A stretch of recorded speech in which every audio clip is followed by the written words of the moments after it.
What is going on, my beautiful people, man? Hope you guys are having a dang amazing day today.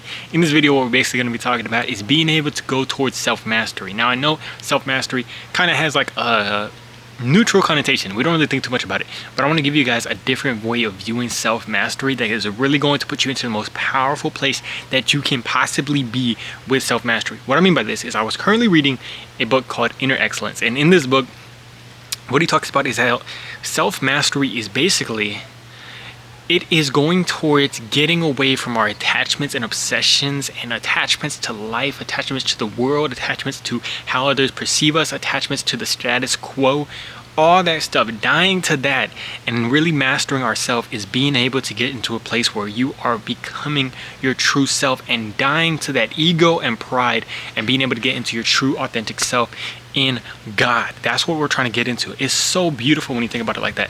And reason being is he says that in order to do that, you have to go down a path that is actually going to have something that is worth dying to that self for. If you can choose something that is worthy of that, which is basically something that you're willing to offer to the world, something that you're willing to give to others, and you have such a love and passion for it, that you're willing to die to yourself to become the best possible version that you can give to that thing. So that's even like, here's the thing, something that you're willing to give to the world and give to become your best self. That is powerful because it can be something as simple as an athlete. And an athlete wants to become their best self. And he says in the book multiple times, to become your best self as an athlete, you have to play from a place of freedom and authentically yourself, your true self. Even Michael Jordan talks about that, man. He says you can't let other people tell you how you're going to be, anything like that. But basically being your true self is getting into that place where you're playing from a place of freedom, of love for the game, love and passion, and actually wanting to do that. And that requires you to die to that pride and ego that's going to say, oh, if you miss 5 shots in a row, all of a sudden everybody's going to hate you. Oh, if you miss 10 shots in a row, all of a sudden your whole teammate's going to hate you, then everyone's going to pass you the ball. That's what Kobe Bryant was able to do. He's dying to that part. Of course, he had to grow in it, but saying, I'm not going to let that pride of the fact that he airballed multiple shots in a playoff game let him just crush himself and never play again. Or anybody, Steph Curry, he goes out there, he'll shoot 7 3-pointers, miss 7 in a row, and he's still going to keep shooting because he knows what he's trying to do. He's becoming his best self. And to do that, he has to kill that pride that's going to tell him everybody's judging you, everybody hates you, never shoot a shot again, you suck, you freaking dunce. That is something that is honestly running in our minds all the time when we're trying to do something that is worth doing. It's like we're constantly battling that. When I make these videos, man, it's a constant battle between wanting to make these videos as best I possibly can, but then also thinking about the pride of like, oh, what if somebody thinks something about me? What if I record it in front of my family and they think I'm stupid for recording it this way, or they don't want to agree with what I'm saying, or if somebody leaves a comment that's negative on here. It's a constant battle between that.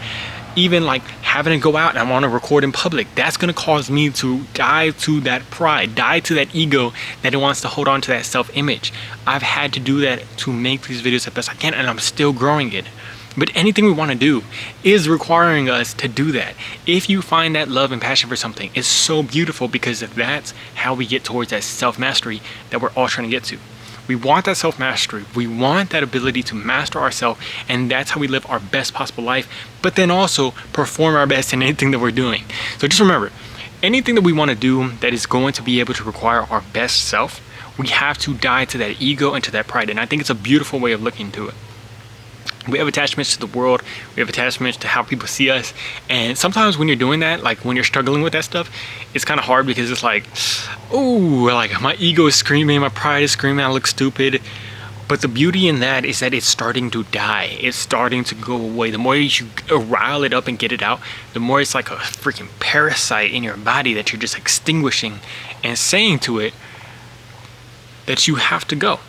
That's all you're saying to it, is that you have to go. We cannot have you here anymore. We need you to go. The ego and the pride has to go, and you're telling God, I will not let go. You're telling God, I'm going to hold on to you as much as I can because I want you. I want to live in you. And the way that we do that is getting towards that suffering or that tension that gets that pride and ego out and gets us into God's presence instead. It builds our foundation in that. So that's what you're doing when you're growing and how you actually master yourself. And that's what we are both going on. Wishing you guys the best in that. I know it's not going to be easy for both of us. It's going to be very tough. It's been very tough. It's going to continue to be tough, but it's also going to be lovely the more that we continue to rejoice in that. Love you guys very much, man. I'll talk to you on the next video. Peace.